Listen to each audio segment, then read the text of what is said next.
Hello, friends, and welcome to Figure Study, where we appreciate the form in Transformers with a lot of blue.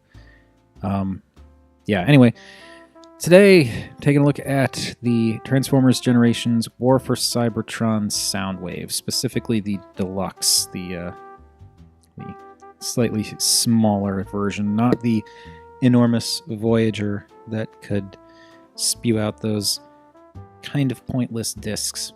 So let's be honest, they were kind of pointless. Anyway,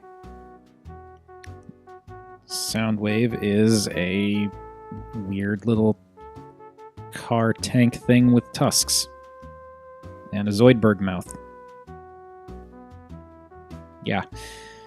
I mean, I don't dislike the vehicle mode, it's just kind of like weird. You know, it's kind of nondescript, all things considered. It's just, it is what it is.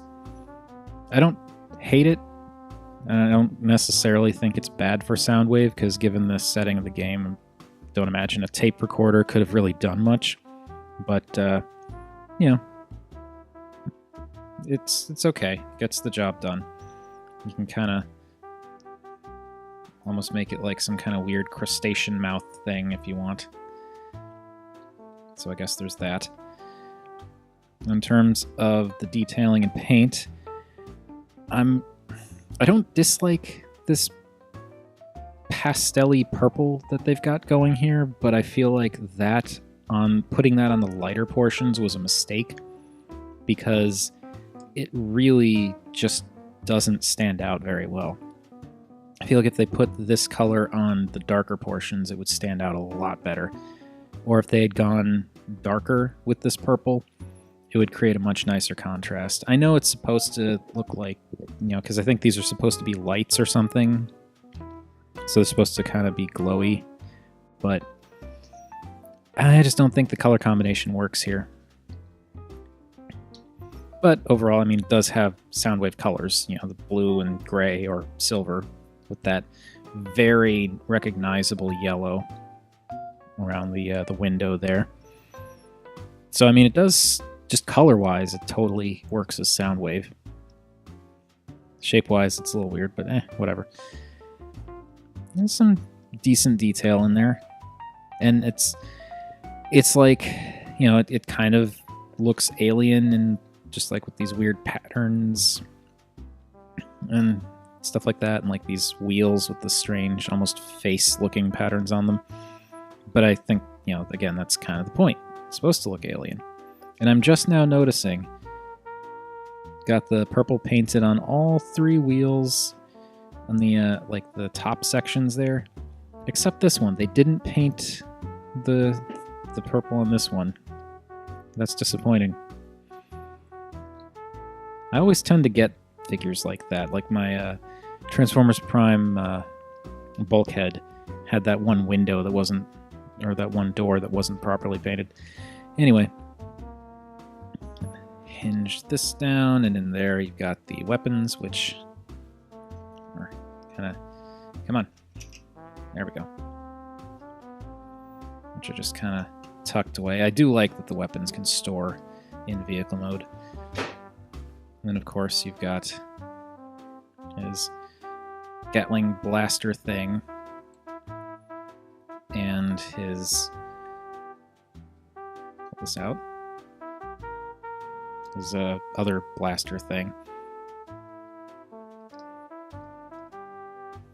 I'm just taking him out because that way I don't have to take him out in robot mode. But yeah, I mean, he's okay as a vehicle,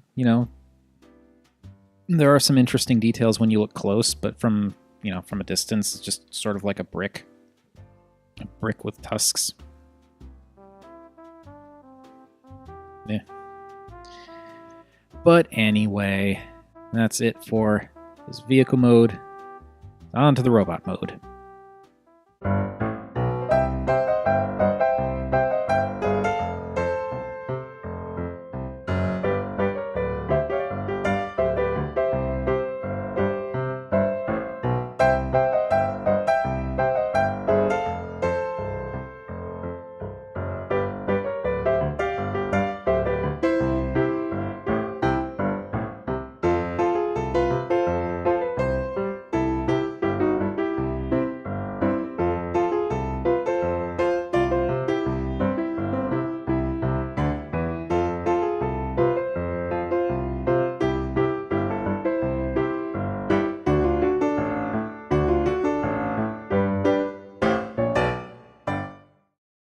And Soundwave's robot mode is much more definitively Soundwave, I think. I mean, he's a more angular Soundwave anyway.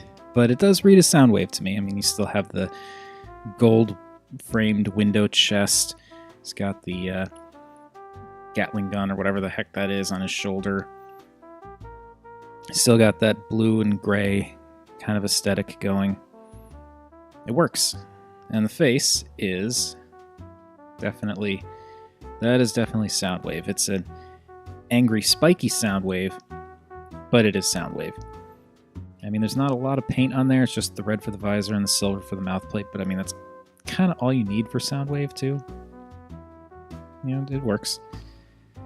And then there's not a whole lot of detail that was revealed here that wasn't already in vehicle mode. Like this was the back of the vehicle mode. You do get some silver for the tops of his feet. And the gray thighs, the little pelvis area. Yeah, most of this is just vehicle stuff, which unfolds pretty well to make for a robot. I like how the sides of the vehicle make these spiky shoulders. I think that works really well. So, color-wise, like I said, I think he works really well as Soundwave. Just that primarily blue and gray with a little bit of silver here and there, and then that gold for the chest just really draws the eye. And I'm totally into that. The purple is sort of there, like on the knees, and a little bit on the sides of the arms, but you don't really get any of it in the robot mode proper, aside from the knees, and even then you can barely notice it. But I don't know. Now, I'm at odds with myself on this Soundwave because I don't dislike it, but it's not even a question of whether or not it's representative of Soundwave, because I feel like it does get the job. It gets Soundwave across. It's just his forearms and his legs, specifically everything below the knee, just kind of bug me. I like his torso, like the head, like the shoulders, but like the forearms, they're just a little too bulky for my taste. The calf sections, a little too bulky, and I kind of would have,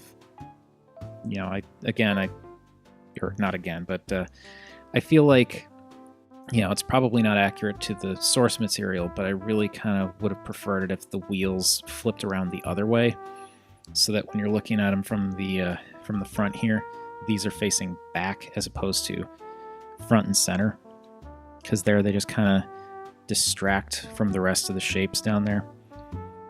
And they can't, unfortunately. All they can do is fold up. They can't actually fold the other way around. And the feet, while they're very solid feet, and I do appreciate that, they're kind of enormous. And it kind of makes it look like he's got clown shoes on. Just like in proportion to the rest of his body, and especially his head, those feet just look way too big. Like, seriously. So yeah, it's basically like he's wearing waffle stompers. I don't get it. I mean, I get it in terms of like the mechanics and like just the engineering involved, but yeah.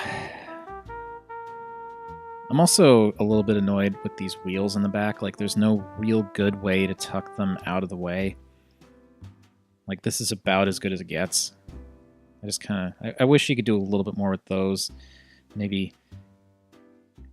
hinge these down instead of just spin them like this. Like, if this armature actually hinged around. I don't know. I mean, overall, I don't dislike this Soundwave. I think he's cool from the waist up. The forearms are a little bulky for my taste, but like from the waist down, it's not really all that impressive to me.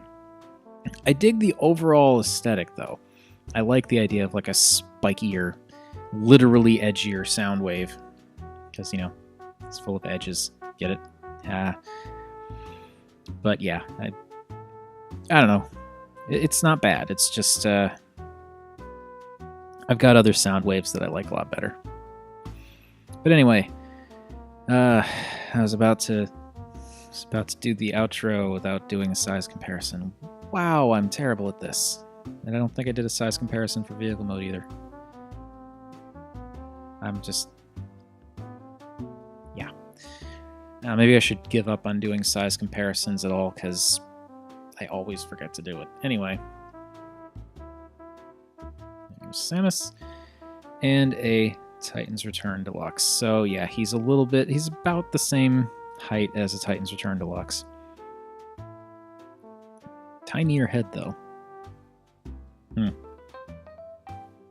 Also a lot of blue between him and Trigger Happy there. Anyway, yeah, so that has been my look at the Generations War for Cybertron Soundwave, the smaller deluxe one. Yeah, not a bad figure, but just not my favorite Soundwave. Anyway, thank you everybody for watching. As per usual, feel free to like, comment, subscribe. Any combination of those three would make me a happy Rob, and remember, art is more than meets the eye.